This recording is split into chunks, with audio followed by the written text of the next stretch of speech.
வணக்கம் மக்களே. முண்டன் கணிப்பு. ராகு கிரகம் யுரேனஸ் விசித்திர கிரகம். ராகு என்ற கோளை பற்றி பார்ப்போமா?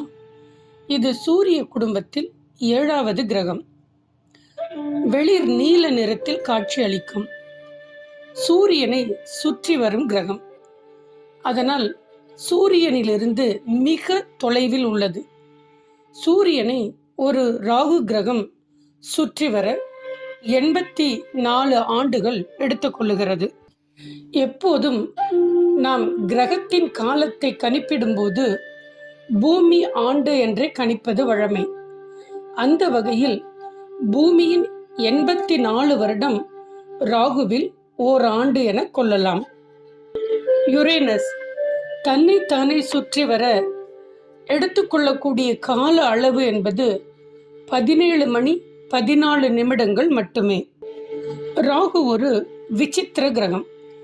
ஏனென்றால் மற்ற கிரகங்கள் பம்பரம் போல சுழன்றால் ராகு கிரகமோ பந்து போல பக்கவாட்டில் 98 டிகிரி சாய்ந்து, இதனால் பகல் துருவம் 42 ஆண்டுகளாகவும் துருவ இரவு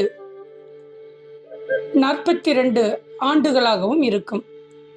இங்கு உறை பனி, மீத்தேன், அமோனியா, ஹைட்ரஜன், ஹீலியம் இந்த வாயுக்கள் இதன் வளிமண்டலத்தில் உண்டு. மீத்தேன் வாயு சூரிய ஒளியின் சிவப்பு நிறத்தை உறிஞ்சி நீல நிறத்தை பிரதிபலிப்பாக காட்டுகிறது. இங்கு உலர்மறை 224 செல்சியஸ் வரை உயரும். காற்று மணிக்கு 900 கிலோமீட்டர் வரை வீசுவதாக விஞ்ஞானிகள் கூறுகின்றனர். இதன் உட்புறத்தில் அழுத்தம் அதிகம், ஆக்சிஜன் இல்லை, அதிக நச்சு வாயுக்கள் கொண்டது. அதனால்தான் நம் முன்னோர்கள் பாம்புக்கு ஒப்பாக கணித்தனர். ஹைட்ரஜன் சல்பைட் வாயு அதிகமாக உள்ள காரணத்தினால் ராகுவின் மேக கூட்டங்களில் அழகிய முட்டை நாற்றம் வீசுவதாகவும் அதை பூமியிலிருந்தே நுகர முடியும் என்றும் அவதானிகள் கூறுகின்றனர்.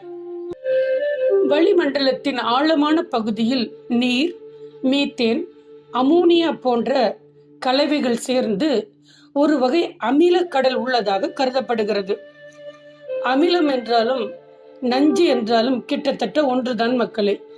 இரண்டும் எதிர்வினை தரக்கூடியவை. ஆனால் ஆச்சரியமான ஒரு தகவல் உண்டு. இங்குள்ள அதீத அழுத்தம் மற்றும் வெப்பம், அமில நச்சு வாயுக்கள் வளிமண்டலத்தில் கலப்பதன் காரணமாக கார்பன் அணுக்கள் கிறிஸ்டலாக மாறி வைரமழையும் பொழியும் என்கின்றனர். இந்த கிரகம் உண்மையில் விசித்திர கிரகம்தான் மக்களே. ராகு கிரகத்தின் ஈர்ப்பு விசை பூமிக்கு எட்டாது.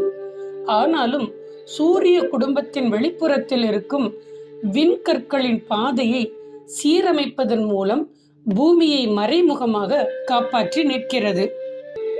சுருக்கமாக கூறின், முன்னர் சொன்னது போலவே பூமியில் ஒரு மனிதன் பிறந்து 84 வயது அடையும் போது ராகு கிரகத்தில் ஓராண்டு பூர்த்தியாகிறது. இதை நம் முன்னோர்கள் தமிழில் 1000 பிறை கண்டவன் என்றால் ஒரு மனிதன் நீண்ட ஆயுளோடும் அனுபவ முதிர்ச்சியோடும் வாழும் காலத்தை குறிக்கும். பிறந்ததிலிருந்து 1040 பிறை தோன்றியிருக்கும். ஆனாலும் நாம் 7 வயதை எட்டும் போதுதான் மூளை ஞாபக சக்தியை கூட்டிக் கொள்கிறது. அதனால்தான் ஒவ்வொரு மனிதனின் வாழ்வும் அவரவர் ஞாபக சக்திக்கு ஏற்ப சந்திர காலம் தொடங்குகிறது.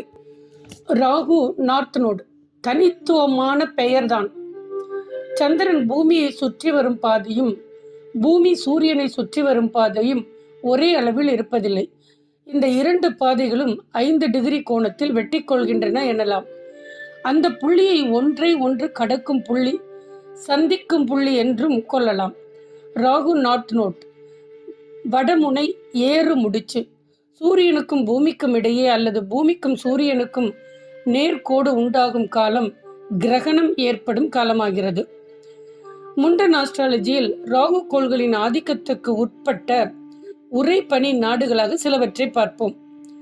ரஷ்யாவின் சைபீரியா, இங்கு குறிப்பாக ஒமியோகோன் மறை -67 தொடக்கம் 71 செல்சியஸ் வரை.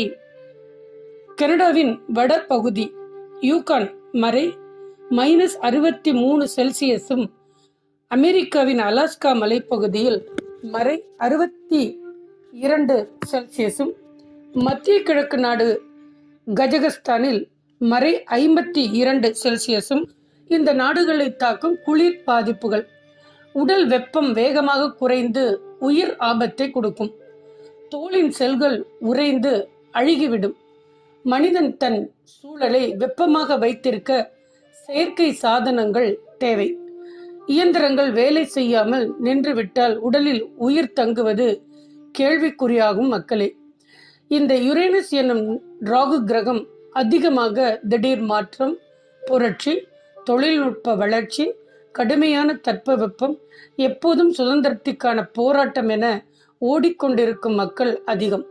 உதாரணத்துக்கு சில நாடுகள் மக்களே: ரஷ்யா, எத்தியோப்பியா, ஸ்வீடன், ஈரான் போன்றவற்றையும், சிலி, டென்மார்க், சில ஜெர்மனி நகரங்கள், ஆஸ்திரேலியா என வரிசைப்படுத்தி கொண்டே போகலாம் மக்களே.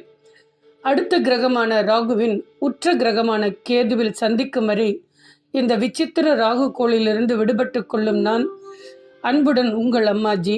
நன்றி மக்களே. டொரண்டோ, கனடாவிலிருந்து.